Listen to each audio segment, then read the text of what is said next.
Hi, Ludvina. Hi, Amanda. So, yeah, we're in Paris. What's it like being vegan in Paris? I think it's not very easy, because the topic is very difficult to understand by French people. As I told you, we have a very strong identity about food and a lot of specialties with meat, cheese, milk, and so on. So it's not very easy to find a path. And I think also that being a minority is always difficult.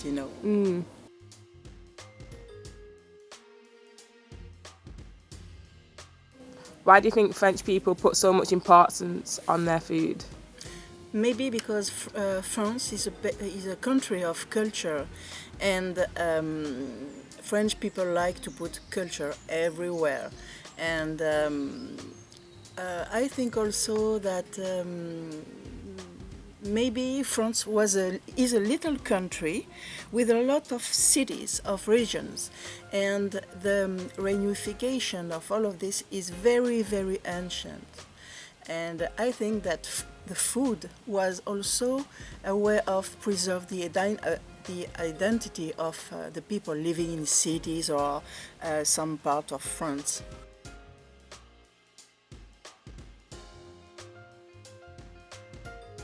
Do you think we could create a new culture of veganism? I think it's possible. As I see things, the vegan topic is becoming higher and higher. We are going to have some congress about veganism. We have some celebrities, people taking into account this topic, like for instance Lolita Lempicka, which is a very famous designer. We have Mathieu Ricard, which is the translator of the Dalai Lama. And wow. yeah, and it's very interesting because I think that now there is another topic which is very important, the climate change, and linked with this thematic. I think that we can go further in the to reduce the consumption of meat.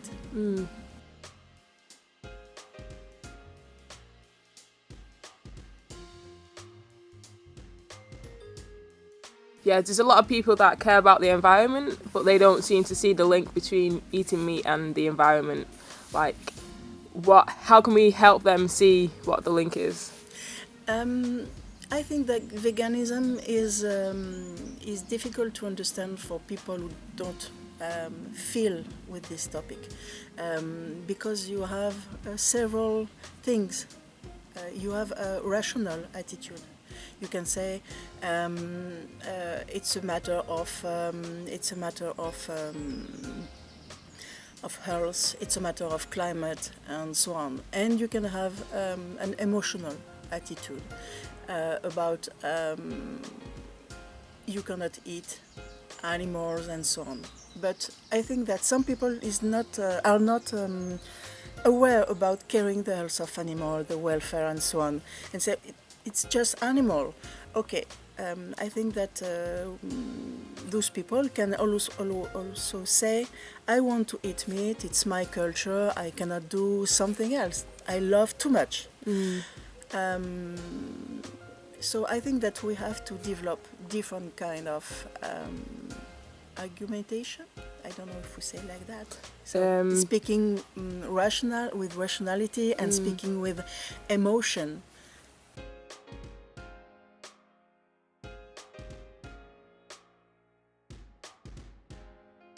So you have a vegan business? Yes, I have a vegan business. In fact, I have to say that my business wasn't vegan at first, because I wasn't aware about everything.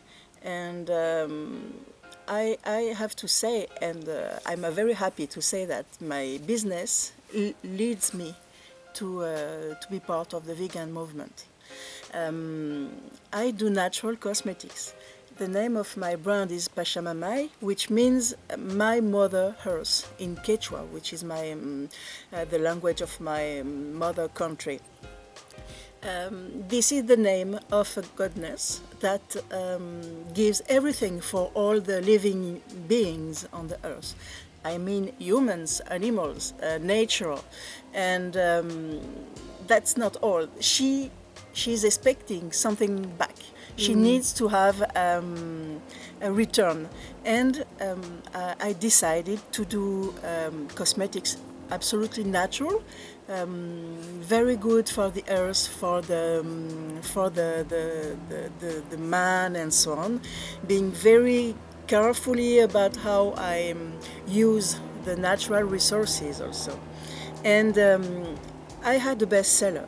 It was a honey soap with beeswax, and one day I received honey in a bulk.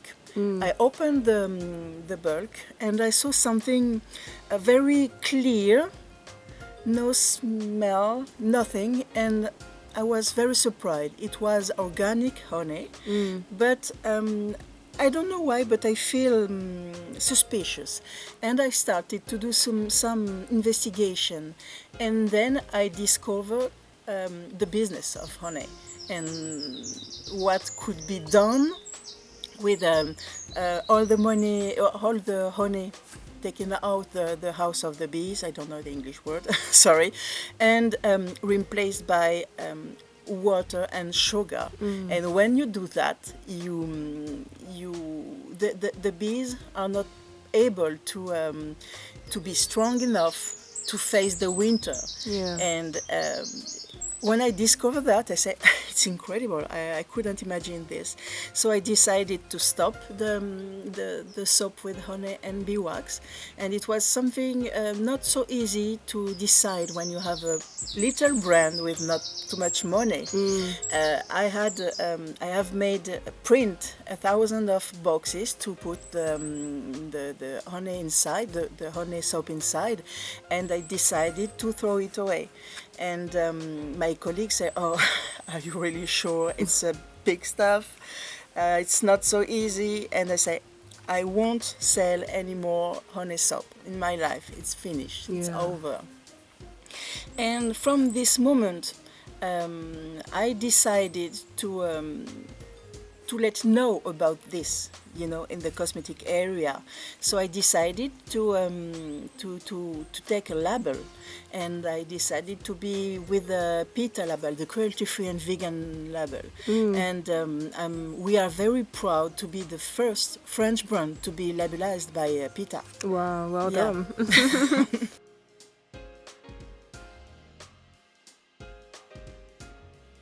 So you said that the name of your brand is about Mother Earth and people giving back to the earth. So do you think people do that enough in today's society? I think that we have lost a lot of the relationship between us and the nature, and with people and with animals. And doing natural cosmetics, doing soap is not something just like that, When you do this kind of thing, of products, soap for instance, you are very close with the skin of people, and you make them touch themselves with the leather. It's a matter of making a connection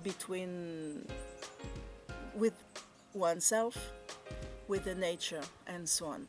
And I hope that this connection will become true more and more, because we have been used to have very technical things around us, and it's very difficult to get back and be connected with the nature.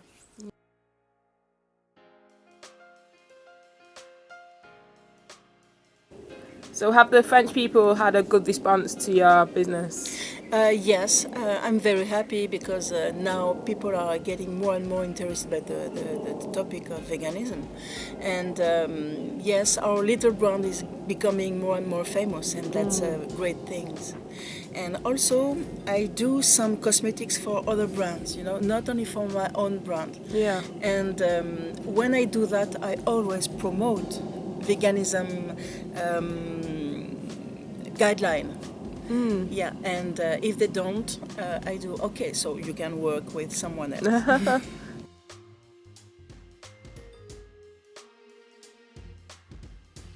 So what's your bestseller? The bestseller of Pachamamaï is shampoo bar. Yes, and because it's absolutely natural, it's very sweet for the hair and ecological. It's wonderful. You don't need to have a plastic bag around it, Yeah. and it's very, very efficient. That's cool. I might get some. Yeah.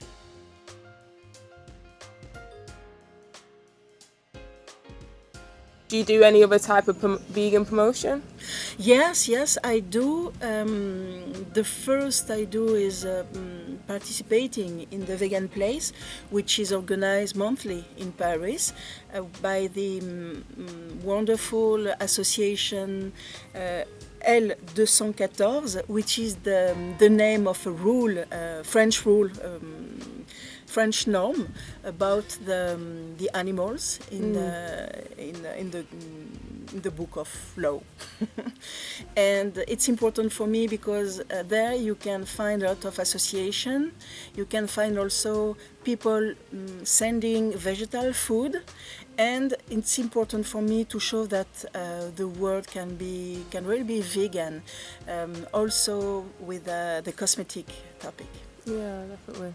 And of course, when I am with friends, I try to speak about this topic, but it's not really easy.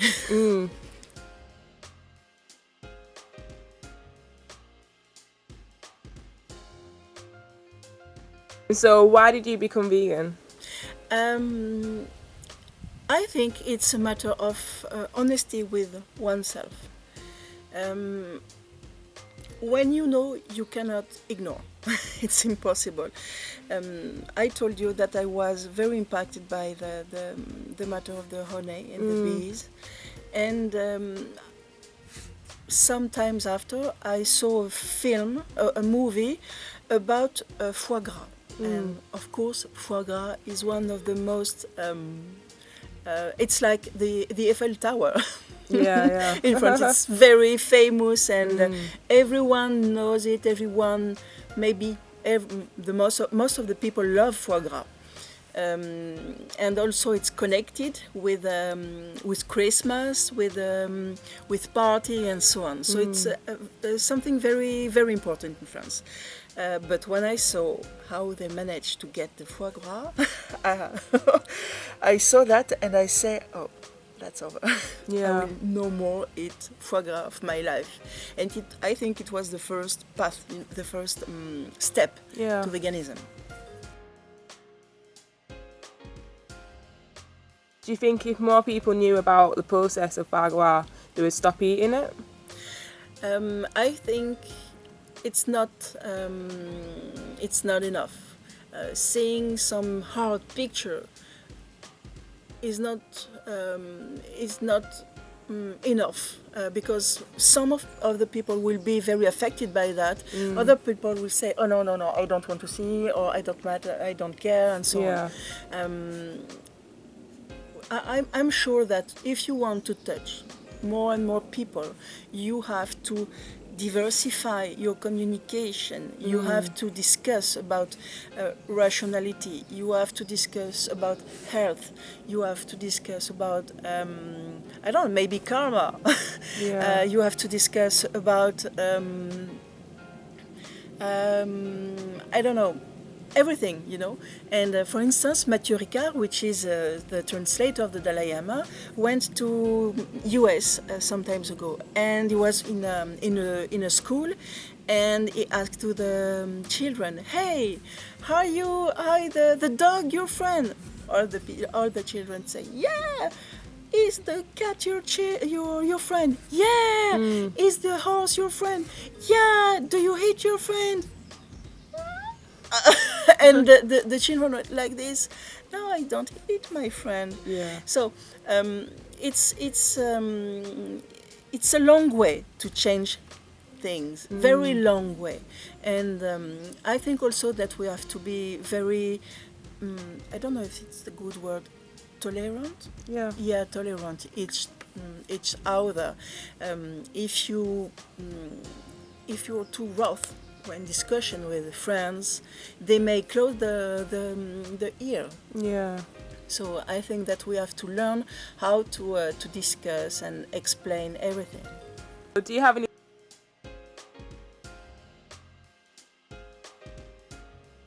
tips for people that want to go vegan?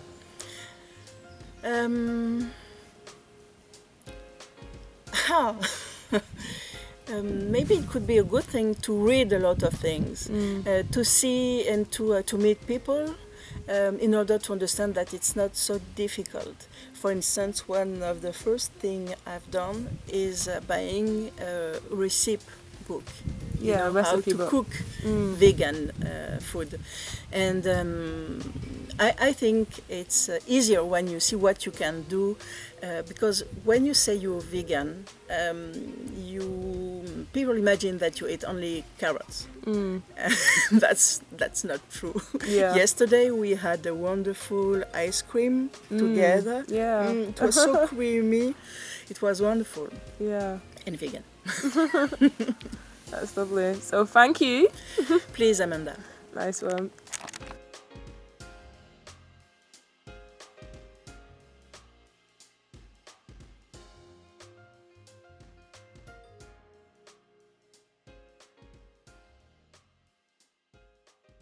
Let's